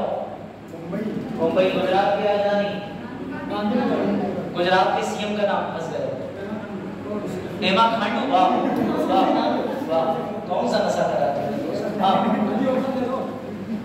हर जगह ऑप्शन नहीं दिए जाते। एग्जाम्पल जब आप जाएंगे कुंडली मिलाने, एग्जाम में ऑप्शन आते, मान लो नहीं दिया, एग्जाम का मन खत्म। कल से एसएससी के अंदर आईएससी होता है, हमेशा उसका लिख के भेजे ऑप्शन खत्म, तब अब लिखने कैसे? कुछ भी क्या लिखोगे फिर राजीव? बच्चा बताओ, वही बताओ, क्वेश्चन के हिसाब से बताओ। ऑप्शन दे दिए, चलो आगे आ रहे हैं। गुजरात में ऑप्शन आपको दिए जाएंगे जरूर, राज्यपाल, सीएम, लोकसभा, राज्यसभा सब दिखाते। चलो भैया लो, अब अगले पे आ जाओ, देखो ध्यान से। पंजाब और हरियाणा तो बांट दिया, लेकिन इन दोनों राज्यों में लड़ाई ना हो इसके लिए उस जमाने में हिमाचल प्रदेश को केंद्र शासित प्रदेश बनाया था। बाद में राज्य बना है, पहले हिमाचल यूटी था, चौंकने की बात, अब नहीं है, लेकिन पहले हिमाचल प्रदेश वही जहाँ पे मंडी विधानसभा क्षेत्र से कंगना रनौत जो है वो आज के डेट में चुनाव लड़ रही है, ठीक है, जिनके अनुसार सुभाष चंद्र बोस जी हैं अनडिवाइडेड इंडिया के पहले पीएम थे। हाँ, अब वो तो अब हुई ना बाद में, पहले इनका कॉमन कौन सा था? हिमाचल प्रदेश, बाद में चंडीगढ़ बना दिया। चलो भाई आगे बढ़े, अब लोग आगे बढ़ते हैं, ठीक है, चलिए भाई।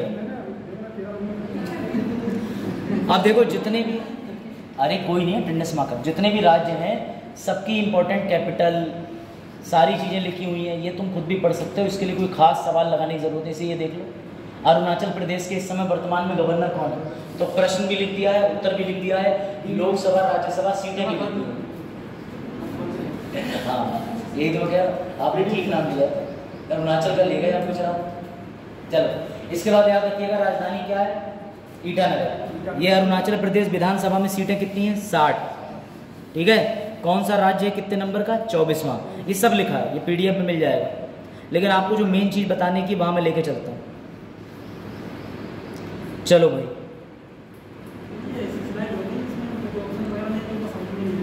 ये लो, ये दिए है ना, ऑप्शन है सब, चिंता ना करो, सब समझ आ जाएगा। समझने के लिए बुद्धि की जरूरत है, वो है आप में, है धैर्य नहीं रखते भैया, धैर्य रखें। दुनिया में सभी लोग धैर्य रखते हैं, तभी काम बढ़ता है। चलो भाई, राज्यों के बाद ये भी खत्म हुआ केंद्र शासित। अब आगे बढ़ते हैं, क्योंकि इन्हें समझाने का समय नहीं, फिर टाइम निकल जाएगा।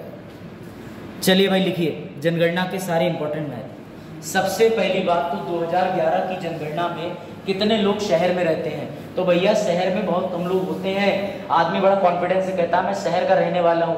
देख लो 31.2 लोग 2011 की जनगणना में पाए गए कि शहर में निवास करते हैं, जबकि नगर के अलावा गाँव में कितने लोग निवास करते हैं? 68.8%। कितने लोग निवास करते हैं?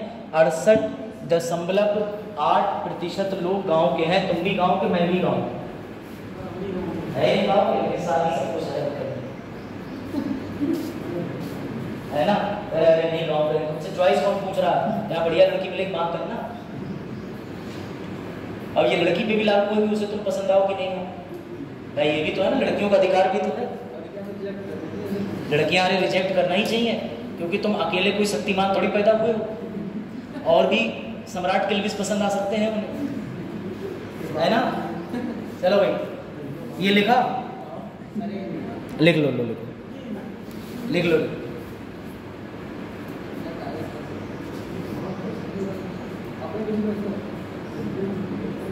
ठीक है, इसको आप लिख लें, नोट करें, फिर आगे बढ़ते हैं धीरे धीरे और चीजें। बेटा सरकार ने 2045 के अंतर्गत लक्ष्य रखा था, राष्ट्रीय जनसंख्या नीति बनाई थी कि जनसंख्या को स्टेबल कर देंगे, स्थायी मतलब बढ़ेगी नहीं ज़्यादा, लेकिन ये नीति इनकी विफल हो गई, क्योंकि 2045 के लक्ष्य को 2070 तक खींच दिया। मतलब नीतियों पर लगाम नहीं लगा सकते। मानव कह पड़ा है, या तो नौकरी दो या 4 बालक हमसे ले लो, है नहीं। मानव कह रहा तुम हमारे लिए संसाधन सरकारी नौकरी दे नहीं रहे, इतने बालक कर देंगे कि संसाधन बचेंगे ही नहीं। मुझे तो यही लक्ष्य लगता है मानव का सरकार के प्रति। कहाँ लिखा है 2070 तक? एक इनका बस एक लक्ष्य तय कर लिया कि 2070 तक जनसंख्या को नियंत्रण ले आएंगे, क्योंकि इसका एक आंकड़ा है, जो बच्चा आज पैदा हो गया है उसके लिए भी तो जोड़ना पड़ेगा कि औसत आयु। हाँ, तो अभी तो मैं कह रहा हूँ, जैसे 70 बहुत दूर है, वैसे 2047 की नौकरियाँ बहुत पास। चलो समझ गए। अब आगे बढ़ते हैं। अब देखिए जरा, इसको नहीं, मैं अपने तरीके से तुम्हें पढ़ाता हूँ, इसकी चिंता ना करो। लिखो भाई, जनसंख्या वृद्धि सबसे ज्यादा देखने को कहाँ मिली? अभी राज्य की बात करेंगे ही नहीं, अभी लिखो जनसंख्या वृद्धि 2001 से 2011 में सबसे अधिक प्रतिशत देखने को मिली, जो कि थी 17.7%। मतलब आपसे कोई पूछे कि 1872 से 81 10 साल होते हैं, इसमें कितने परसेंट पॉपुलेशन बढ़ी? तो बाकी सब 10 सालों में कम बढ़ी, लेकिन सबसे ज्यादा कब बढ़ी? 2001 से लेके 2011 तक। बेटा कितनी बढ़ गई पॉपुलेशन? 17.7%। देखो, जनसंख्या वृद्धि दर किस वर्ष देखने को मिला या किस दशक में देखने को मिला? क्योंकि 10 साल के एक दशक बोलते हैं, मतलब 10 वर्षों का पूरा एक दशक बनता है।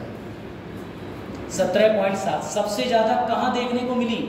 जिसकी जनसंख्या कम है लेकिन तेजी से कूद के प्रतिशत में बढ़ रही है। मेरी बात समझना, इस क्लास के अंदर 100 बच्चे हों, ये भी एक जनसंख्या है। अब अगले दिन 200 आ जाए तो ये मैं उत्तर प्रदेश से नहीं तोलूंगा कि 24 करोड़ आबादी से, परंतु जनसंख्या तो डबल हो गई। तो ऐसी तेजी से कौन सा राज्य है जहाँ की जनसंख्या तीव्रता से बढ़ी? तो बेटा उसका उत्तर है मेघालय। मेघालय में जनसंख्या वृद्धि प्रतिशत में नंबर 1। उसके बाद दूसरा कौन सा है बेटा? तो दूसरा अरुणाचल प्रदेश। अब तुम्हें ये नक्शे समझ में ना आ रहा हो तो तुम ऐसे लिखो, मैंने तुम्हारे लिए आसान कर दिया। देखो, अरे भैया आसान करके लाए चीजें। अभी इसके बाद तुम्हें और मजा आएगा। मैंने ये देखो ये भी दे दिया है, जो पीसीएस में तुम बना सकते हो या मुख्य परीक्षा में लिख सकते हो, ऐसे चार्ट से भी बना सकते हो। तो उससे पहले जरा ये नोट कर लो, 3 तरीके से दिखा दिए, नक्शे पे अलग, प्रतिशत में अलग और पाई चार्ट पे अलग। तुम्हें जैसे आसान लगे वैसे करो। पीडीएफ है 206 पन्नों, दुनिया में कोई क्वेश्चन नहीं, सेंसस का बचाओ।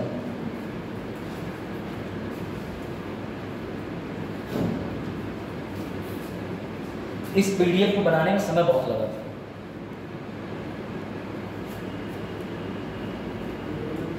मैं तो ये मानता हूँ कि शिक्षक का पढ़ाई में गैप अगर हो जाए, यार ये मेरे मन में है, मुझसे कह चुके सुनने से, क्योंकि कई सारी चीज़ों की बुक पूरी मैं भी दिखाता हूँ। तो मैंने 1-2 यूपी स्कीम वगैरह की पीडीएफ जो तैयार करी है वो बिल्कुल बुक फॉर्मेट में। सही करे यार, लेकिन अत्यधिक चीज़ों को लेकर के समय नहीं हो पाता। तुम्हारे जैसा एक व्यक्ति पर्सनल मैनेजर रखना पड़ेगा। चलो लिख लीजिए, राज्य अधिकतम कहाँ है? मेघालय। मेघालय के बाद दूसरा अरुणाचल, लेकिन न्यूनतम बेटा याद रखना, मैंने 2 तरीके से विभाजन करा है। ऊपर राज्य लिखा है, नीचे केंद्र शासित प्रदेश। वर्तमान में कितने राज्य हैं? 28। केंद्र शासित प्रदेश कितने हैं? 8। तो बेटा 28 राज्यों में से सबसे अधिकतम जनसंख्या वृद्धि दर कहाँ देखा गया? जनसंख्या दर अलग है, वो प्रतिशत में निकाली जाती है। जनसंख्या संख्या में अलग है, उसमें उत्तर प्रदेश आता है। तो बेटा वृद्धि का दर कहाँ देखा गया है? कौन सा राज्य है? मेघालय। और दूसरा अरुण, सबसे कम नागालैंड। जहां नाग रहते हैं वहां जनसंख्या बढ़ेगी, भाग जाएंगे लोग करके। अरुण और मेघा, मतलब ये ट्रिक की तरह है, इसको गलत ना सोचें। अरुण और मेघा जा करके किसी आइलैंड पे प्रतिशत वृद्धि हो गई, मानव प्रजनन दर बढ़ गई। लेकिन नुकसान कहाँ हुआ? जहां नाग थे, नागालैंड। तो ट्रिक बना करके तुम जैसे चाहे वैसे याद रखो। केंद्र शासित प्रदेश दादर नागर हवेली और न्यूनतम लक्षद्वीप। लक्षद्वीप को 229 कुछ लोग ही है, एक जनजाति है।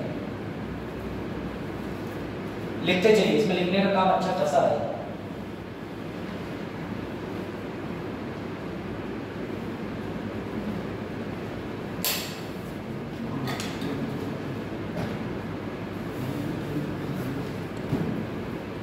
हाँ भाई देखा,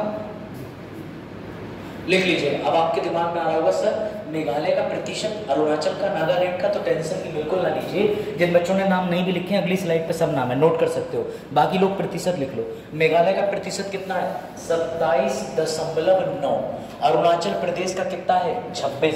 आप यही तो लिख रहे हैं, राज्यों का ऊपर दिया है, नीचे किसका दिया है? केंद्र शासित प्रदेश का। लिख लो, क्योंकि ये जो पॉइंट में वैल्यू लिखी है ये एग्जाम में पूछी जाती है।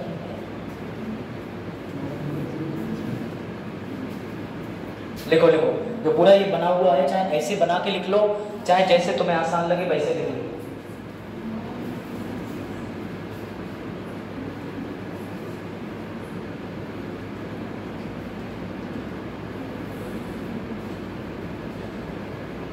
केंद्र शासित प्रदेश में दादर एंड नागर हवेली।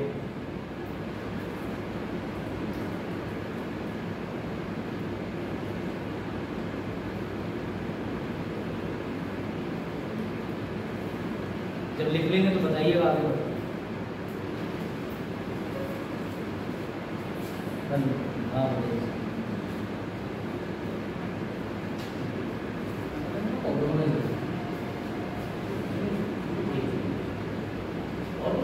सर ये 0.6 माइनस नहीं क्या?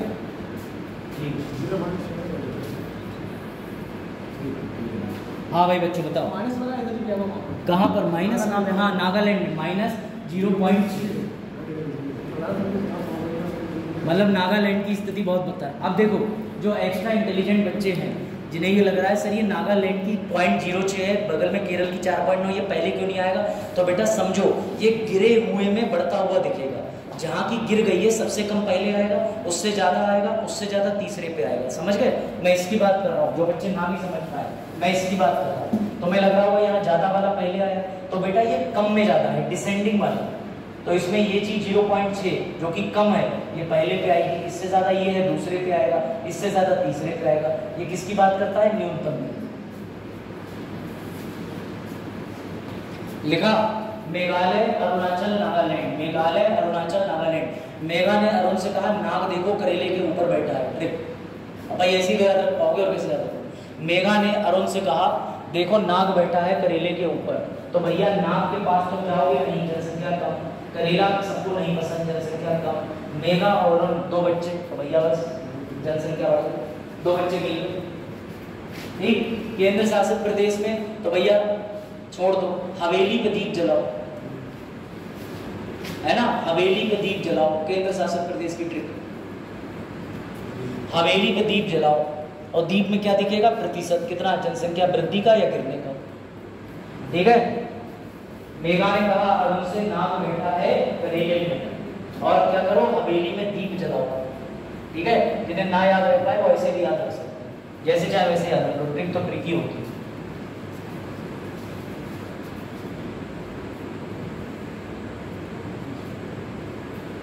लिख लिया सभी का? हो गया, आगे बढ़े? चलो सर जी, अब आगे देखो अगला बेटा, अगली चीज जो है वो जनसंख्या। तो आप में से बच्ची ने सवाल पूछा था सर ये किस विभाग के पास आता है, तो मैंने बताया था ये गृह मंत्रालय के पास में आता है। इसके जो 2011 में जनगणना के अधिकारी थे वो कौन थे? सी चंद्रमौली जी। और मैंने कौन सा मंत्रालय बताया था? तो हमारे मोटा भाई का मंत्रालय, यानी कि गृह मंत्रालय केंद्र वाला। अब आ जाओ इस पे, सबसे ज्यादा जनसंख्या किस राज्य की है? Sir proud to be Uttar Pradesh. हाँ बोलो बोलो। उत्तर प्रदेश की जनसंख्या सबसे ज्यादा। दूसरा राज्य कौन सा है? महाराष्ट्र। तीसरा बिहार। सर ऐसा राज्य जिसकी जनसंख्या सबसे कम है बेटा सिक्किम। सिक्किम सिक्किम मात्र 17 लोग रहते हैं 1 स्क्वायर किलोमीटर में। कुल आबादी 6 लाख की है सिक्किम के अंदर। बेटा सिक्किम भारत में जोड़ा गया 35-36 में, आपको पता होगा 1935 में 36वां संविधान संशोधन करके। अब समझिएगा न्यूनतम में राज्य कौन सा हो गया? सिक्किम, जहां आबादी सबसे कम। दूसरा है बेटा मिजोरम। दूसरा कौन सा है? मिजोरम। सर केंद्र शासित प्रदेश भी होंगे तो बेटा हवेली और दीप यहाँ भी काम आएगा। कैसे काम आएगा? तो मैं ये कहना चाह रहा हूँ, जरा देख लो। मैंने कहा कि राज्य में सबसे ज्यादा आबादी उत्तर प्रदेश, दूसरे नंबर पे महाराष्ट्र, न्यूनतम में सिक्किम, उसके बाद मिजोरम। अब नीचे केंद्र शासित प्रदेश में देख लो सबसे ज्यादा आबादी कहाँ पर है? पहले नंबर पे तो दिल्ली में है। ठीक है, ये घनत्व रेशियो पे तो नहीं आ गया? नहीं ठीक है, मैंने गलत बोल दिया था, लक्षद्वीप वाला यहाँ पे नहीं आएगा। यहाँ पर सबसे ज्यादा जनसंख्या किस केंद्र शासित प्रदेश के पास है? दिल्ली। और सबसे कम किसके पास है? लक्षद्वीप के पास। तो लिखो भैया ये। अब तो मैं इसके लिए भी वही डायग्राम दे दे रहा हूँ प्रेजेंटेशन वाला, ये लो ऐसे। सर्वाधिक जनसंख्या वाले राज्य उत्तर प्रदेश, महाराष्ट्र। और न्यूनतम में कौन कौन से? न्यूनतम में सिक्किम, मिजोरम। और जनसंख्या वाले केंद्र शासित बेटा दिल्ली में 1.67 करोड़ तो 2011 में थे। अब तो कम से कम 4 करोड़ आबादी निकलेगी दिल्ली की। मेट्रो पे जाओ तो कदम रखने की जगह नहीं होती। मेट्रो आप सब लोग ना बैठे हो तो लखनऊ दिल्ली जा सकते हैं, दोनों नजदीक। लखनऊ में भी मेट्रो का आनंद लें। लखनऊ में मेट्रो की दुर्भाग्यवश घटना सुनिए। पहले दिन मेट्रो चली, 25 किलो थुका हुआ गुटखा कलेक्ट करा, क्योंकि भैया उत्तर प्रदेश में 2 ऐसे राज्य हैं जो कि गुटखा उत्पादन में भी नंबर 1 है, खाने में। नंबर 1 कानपुर। कानपुर के अंदर मुझे लगता है आदमी ऑक्सीजन से पहले भी मसाला मुंह में फाड़ के डाल लेता होगा। असली मसाले सस्ते। खाइए, मसाला खाना बिल्कुल मना नहीं है, लेकिन मसाला तब खाइए जब आपके मरने में 2 ही दिन बाकी हो। ये भी एक बार आनंद स्वाद के लिए ले लीजिए, मर जाइए तो मसाला खा। हाँ बताओ। दिल्ली में मेट्रो रोक थोकने पर, हाँ अब तो जुर्माना है। ये तो पहले दिन की घटना बता रहा हूँ, जब लखनऊ में पहली बार चली 25 किलो थुका हुआ गुटखा मेट्रो में बीन के, मतलब बड़ों की झाड़ों से इकट्ठा करा है, समझ लो। मतलब वहाँ भी आदमी हल्के से कुछ, बेटा मैंने आर्टिस्ट समझता हूँ, मूर्तिकार शिल्पकार की श्रेणी का। जिस दीवार पे कोई डिजाइन ना हो, वहाँ 2-4 गुटखा वादकों को लगा दो, मछैना सांप की तरह पीक मार मार के वहाँ पर ग्रेफिटी बना दें। आपकी दिवाली उवाली पे, होली उली पे, जब भी आपको त्यौहार आए ईद पे, अपना घर रंग ना करवाएं, अपने चाचा मामा जो गुटखा खाते हो उनसे संपर्क करें, खड़ा करें दीवार के कोने से और लगवा दें काम। रजनीगंधा का एक ट्रैक्टर उतरवा दें, है ना। और कौन कह रहा है लेडीज नहीं खाती? बरेली जा रहा था मैं, मेरे बगल में महिला बैठी। हाँ मैं तुम्हें अपना अनुभव बता रहा था। हाँ मैं रोडवेज में जा रहा, महिला बड़ी परेशान, उसने मुझसे कहा भाई साहब ला देंगे, तो मुझे लगा महिला है कुछ खाने पीने की, या भाई मेरे घर में भी सिस्टर मेंस्ट्रुअल पेन होता है, दवाई मंगानी होती। हाँ तो जब मैंने कहा क्या ला दो बहन जी, तो बोली 5 गगन ला दो। अरे तुम्हारी लिए तो 5 गगन है, बोल ले क्या 5 गगन ला दो है। अब बताइए, अब पूरे रास्ते पर 5 चबाती नहीं होता, मुझे उन्हें देख के बकरी की याद आ गई। खाइए, बिल्कुल खाइए, आपका निजी अधिकार है, लेकिन महिला और पुरुष दोनों को मसाला नहीं खाना चाहिए। पान इतना नुकसान नहीं देता है जब तक तंबाकू ना पड़ा हो, लेकिन मसाला तो बिल्कुल नहीं खाना चाहिए। तो भैया तंबाकू पर सरकार को ही निषेध लगा देना चाहिए, जैसे बिहार में कर रखा है, ताकि तंबाकू महंगा बिके। सर रोक लगाने से महंगा? अरे समझो बात को, नंबर 2 से तो आई जाती है जी। कौन कह रहा बिहार के लोग शराब नहीं पीते? ज्यादा पीते हैं। लिखा, सब लिख लिया, पता याद हो गया, सब साफ है एकदम, दिमाग से लिखा।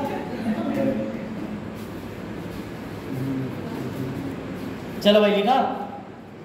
लक्षद्वीप पे कितने लोग रह रहे हैं? 64,000। भैया आशाओं के दीप नहीं जल रहे इस लक्षद्वीप पर। चलो भाई अब आगे आ जाओ। अब आया घनत्व, जनसंख्या घनत्व। जनसंख्या घनत्व का मतलब 1 स्क्वायर किलोमीटर। 1 किलोमीटर तुम नापते होगे सीधा सीधा, गलत। सीधा सीधा नहीं, उसका ऐसा चौकोर बना लो, वर्ग, स्क्वायर। तो जब ऐसा स्क्वायर बनाओगे तो तुम्हारे पूरनपुर के अंदर अगर कहीं एक स्क्वायर बना दें तो देखो उस खांचे में कितने लोग रह रहे हैं। इसी को कहते हैं जनसंख्या घनत्व। बेटा सबसे अधिक जनसंख्या घनत्व किस राज्य का है? बिहार का, 1106। तो बेटा ये सीधे डायग्राम पे आ जाते हैं, वहीं लिख लो, ये लिखो। जनसंख्या घनत्व राज्यों में सबसे ज्यादा किसका है? बिहार का। बिहार के बाद द्वितीय नंबर पे पश्चिम बंगाल। सबसे कम किस राज्य का है? तो तुम खुद ही समझ गए होगे सर, अरुणाचल प्रदेश या मिजोरम, क्योंकि उधर नॉर्थ ईस्ट की तरफ बहुत कम लोग हैं। उसके बाद नीचे आ जाओ, केंद्र शासित प्रदेश में 11,320 लोग 1 स्क्वायर किलोमीटर में रहते हैं। बिल्डिंग के बिल्डिंग, लोगों के सिर के ऊपर सिर के ऊपर सिर के ऊपर लोग रह रहे हैं, तभी तो 11,320 लोग 1 किलोमीटर स्क्वायर के अंदर रह रहे हैं। भाई सोचने की बात है। और सोचिए मात्र अरुणाचल में कितने रह रहे हैं? 17 ही लोग।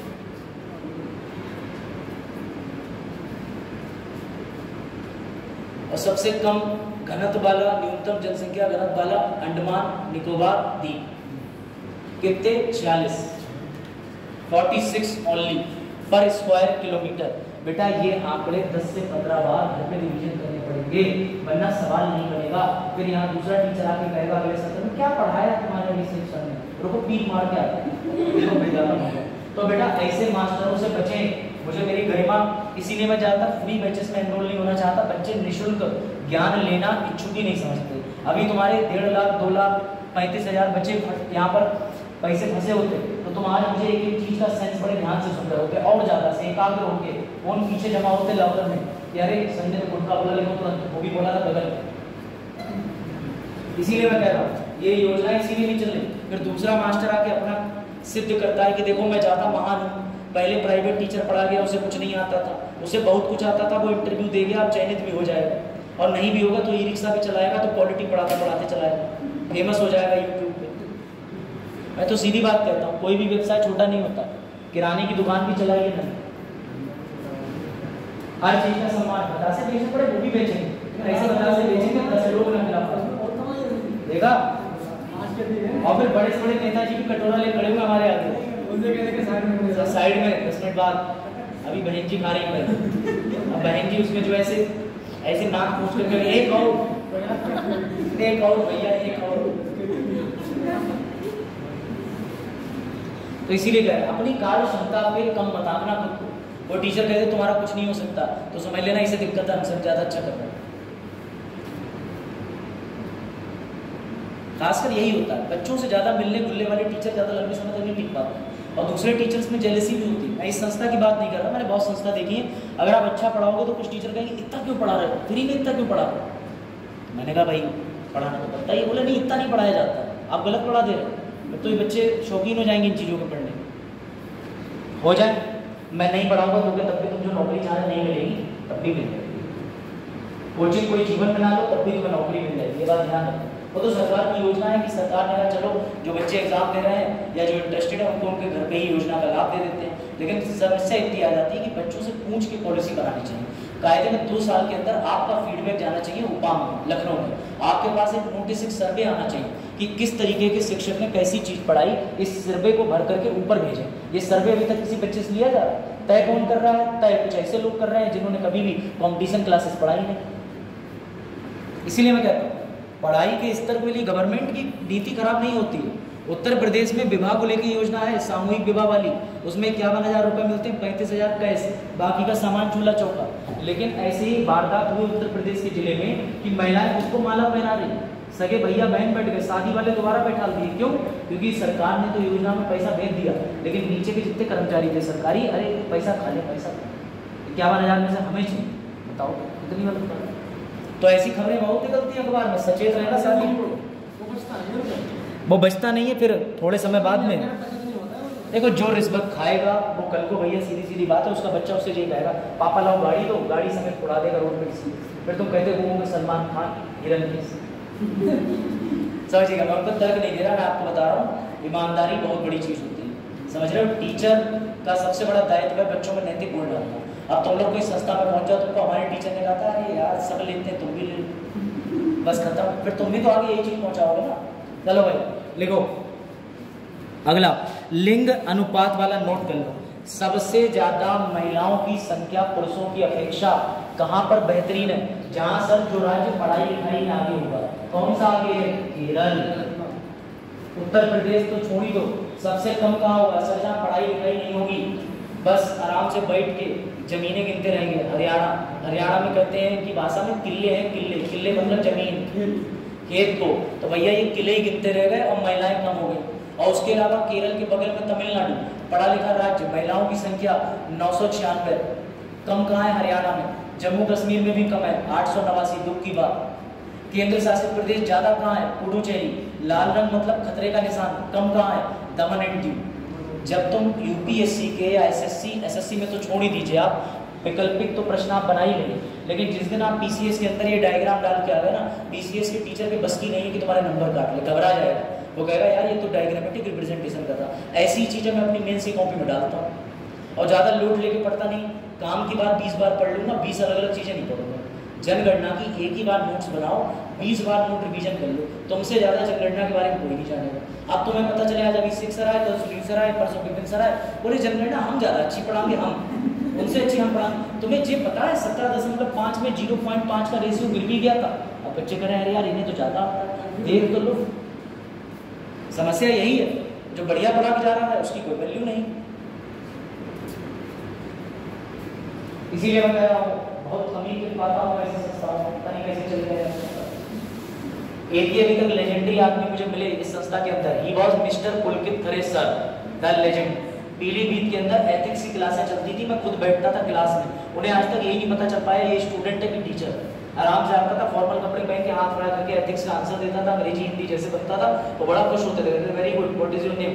तो मैं कहता था अभिषेक। अब उन्हें पता ही नहीं था ये कोई टीचर भी हमारे अभी मेरे जाने बाद पॉलिटी पढ़ाया, तो समझते थे लड़का अच्छा कर रहा है, उसको टैबलेट दिलवा दें। तो ऐसा होता था, उन्होंने बड़ा एडमायर करा और ग्रेड आ गए, ग्रेड वो खुद पढ़ाने आते थे, खुद IAS थे। उसके बाद नंबर 2 पे जबरदस्त आदमी, अभी आखिरी DSW sir Vipin sir, Vipin Verma sir, जो खुद यूपीएससी के अंदर फॉरेस्ट सेवाओं में चयनित होकर चले गए, वो भी रैंक लाए। वो क्यों? क्योंकि उन्हें बच्चों से लगाओ, उन्हें ये था कि यार मैं यूपीएससी की तैयारी कर रहा हूँ, इन लोगों को यही सुविधा मिल रही है, पैसे सरकार दे रही, कराओ टेस्ट सीरीज ले जाओ विषय, बच्चों को निःशुल्क किताबें दी हैं ऐसे अधिकारी। उनके बाद मुझे सारा सब सुना लागे वाला हो गया, जब सुना लागे बस सब बेकार हो रहा है, ठीक है। तो बेटा यही बात होती है कि प्रशासन शासन को चलाने के लिए तुम्हारे अंदर नैतिक विचार होने चाहिए और जबरदस्त ईमानदार बनना जीवन में। नहीं कमाओ यार, थोड़ा कम कमा लो, रात में नींद तो आती है अच्छा से। हम तो 4 जगह दौड़ते हैं, फिर तो हम उसके बाद भी शाम को आराम से टेप भूल जाते हैं। जब ये लिख लें तो बताइएगा।